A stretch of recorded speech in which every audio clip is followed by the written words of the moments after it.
Plusieurs points sont inscrits au menu de cette deuxième session du Conseil municipal de Cotonou. Il s'agit entre autres de l'examen et de l'adoption du compte administratif exercice 2015, de l'élection au poste des chefs des 13e et 1er arrondissements de Cotonou, de la mise en place des commissions du Conseil.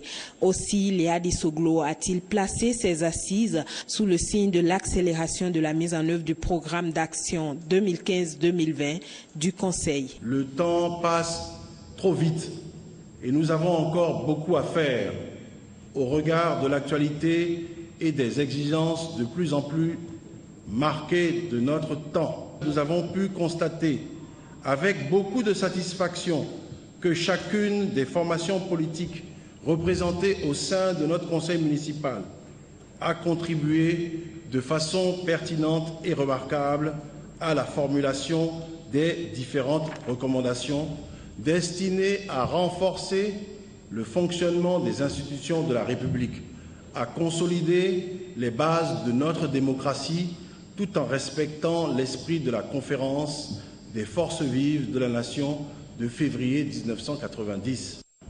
Au niveau des communes et municipalités du Bénin, nous avons le devoir de suivre le mouvement ainsi tracé par le gouvernement et de soutenir les réformes envisagées dans la mesure où elles épousent les nobles aspirations des citoyens béninois. Beaucoup d'efforts sont consentis pour venir progressivement à bout des conséquences des inondations à Cotonou.